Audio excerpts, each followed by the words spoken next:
You probably know who Steve Harvey is. If not, he's a talk show host who's also a stand-up comedian. Now, to be straight up, I never really thought he was really all that funny, but who knows? Maybe that will all change today. Now recently, Steve put out a video on his YouTube channel talking about his faith. Now Steve identifies as a Christian, so even if I don't really find him to be all that funny, I can still respect the fact that he took his platform to tell people about Jesus and the gospel. Now on the YouTube channel, he posted a video last week called How Steve Harvey Prays. So let's go ahead and take a look not only how Steve Harvey prays, but also how he shares the Christian faith with his audience. Today I want to tell you about a guy. You may know him for his comedy. You may know him for his mustache. But today I want you to know him for his religion. Wait, I'm confused. Are you confused? Now, I know there isn't really a specific way that Christians are supposed to look, but based off of him being an American, what he's wearing, and the fact that he's standing outside of a mosque, we might assume that he's a Muslim and not a Christian. But I already know what you're thinking. You're going to say, stop being so judgmental, Mr. Meme. Let's just hear him out. And to that I say, fair enough. We obviously can't tell if someone's a Christian or not based on how they look or what they wear. So instead, we must do so based on what they believe. So let's go ahead and listen to what he has to say, and we'll use that as a method to determine what exactly Steve Harvey believes. Hey, I'm Steve Harvey, stand-up comedian, entertainer, television host, family man. But most importantly, I happen to be a man of faith. All right, a man of faith. Now it's time for him to describe the importance of Christianity to his large audience. So let's go, Steve. I'm rooting for you, man. Don't mess up. Steve is a very successful guy. He has made more money than he ever thought. He has become more famous than he ever thought. But at the same time, he managed to keep his relationship with God closer than ever. Why did you not lose faith as you became more successful? All right, sorry. I hate to stop at such an awkward scene of him throwing around $100 bills in slow motion because, well, I guess nothing screams religion and humility like throwing around $100 bills with your homies like you're in a hip-hop video. But more importantly, the interviewer asked him why he didn't lose faith when he became more successful. Now, that's an odd question to me. Why would someone lose their faith simply because they became successful and got what they wanted? Maybe I'm missing something. So let's just go ahead and hear how Steve answers the question. Why did you not lose faith as you became more successful? If I could make myself successful, I would have done it a long time ago. I would have skipped so many of the lessons I had to learn. But it's not that. It's a process. Success and happiness is a process, man. And in this process, I was very aware of the amount of faith that was needed. And as a matter of fact, it really took more faith than I even thought I had. Yeah, so his answer was a little bit confusing, but I think that his answer seems to basically be that he needed faith in God in order to be successful. If this is right, then his response seems to be a little bit problematic in my opinion. Okay, because first off, too many people today view God as simply being a genie in a bottle whose sole purpose of existence is just to make them happy and successful. Now, to explain how we got here as an American culture would take me almost an entire video to flesh out, but what I want you to notice is how people today tend to see God and religion as primarily a form of therapy or a personal development tool. Given that we live in a culture that has so many different options when it comes to therapeutic tools or when it comes to self-help and that sort of thing, people tend to see religion and God is just another option and not necessarily something that's true about the world and how the world really is, but instead as a tool that can be used for their own personal development. This is why when people find out that you're a Christian, they'll often say things like, I'm glad that you found something that works for you, but I don't need that Jesus stuff. Or they might say, if it makes you a better person, that's great. Just don't force it on me.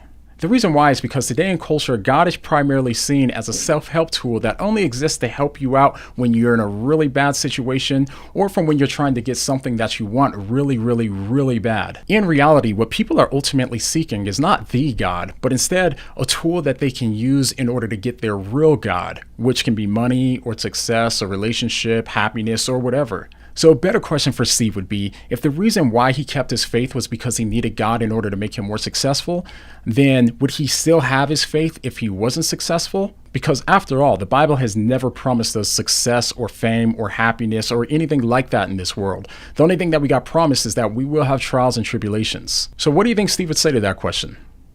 I'm not really sure, but let's go ahead and keep going. See, oftentimes people who are religious think their religion is right and everybody else is wrong. There is only one way to God. But Steve's faith is unique because it's really not about that. There's no one way to heaven, no one way to paradise.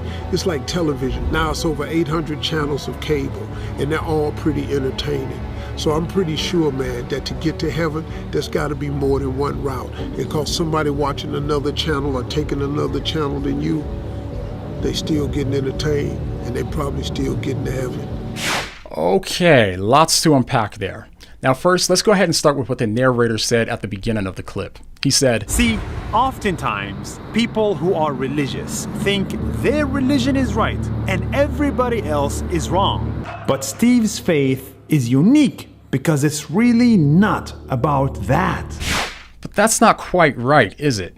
I mean, everyone thinks that they're right, and so therefore they think that anybody who doesn't think that they're right is wrong, including a religious person like Steve. Think about it. The narrator talks about how Steve is not like those other religious people who think that their religious views are right and that everyone else is wrong.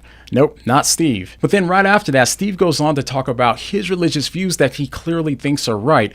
And if people disagreed with Steve on this, then obviously Steve would think that those people were wrong. Steve already talked about how in the video he believes that there's multiple ways to God. So anybody who thinks that there's one way to God, he thinks is wrong. So in reality, his view sounds persuasive to people because it has this feeling or this illusion of being more tolerant, but in reality, it's not any more tolerant than anyone else's view. His view might sound inclusive on the surface, but really, his view really just excludes hundreds of millions of people who believe that their view alone is right. Now, recall how Steve said, There's no one way to heaven, no one way to paradise. But at this point, it becomes harder to know what exactly Steve means when he calls himself a Christian, because it was Jesus who said that he is the way and no one comes to the Father except through him. And it was Jesus who also said that if you don't have him, then you're going to perish in your sins and you will not have everlasting life. Steve makes it sound as if the reason that someone should be a Christian is so that way they can be happier or more successful,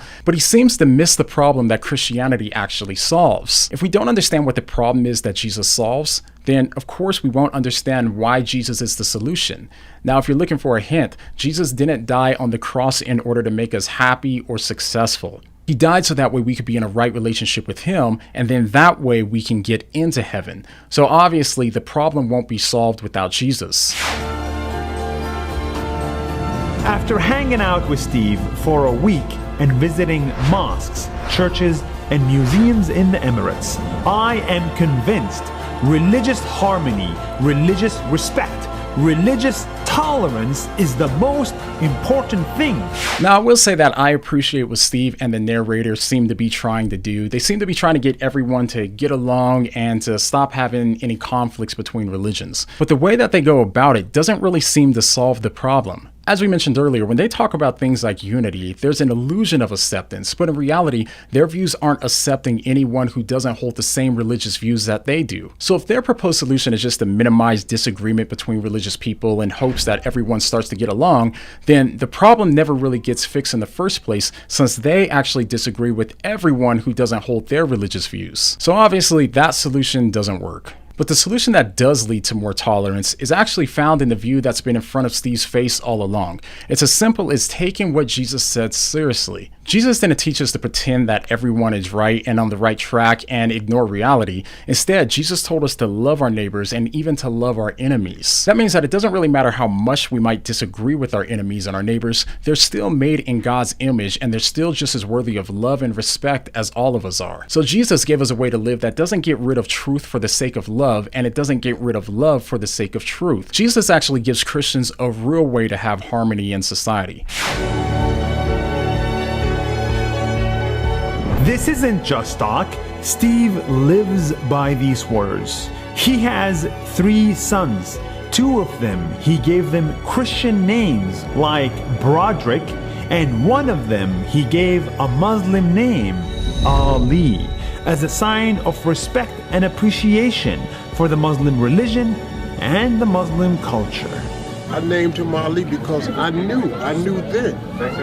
That he might be different. I knew. And you have no problems with it? No.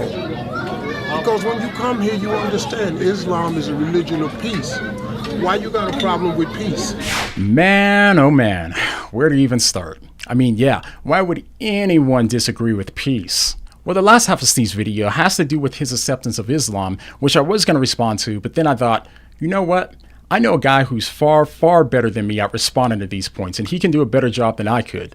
So for the second half of the video, I decided to have my friend David Wood from Acts 17 Apologetics to take it from here. So go ahead and click the link in the description or on the screen in order to watch it, because trust me, you don't want to miss this one.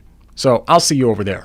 But the next time that you hear Steve Harvey saying, "There's no one way to heaven," what are you gonna say?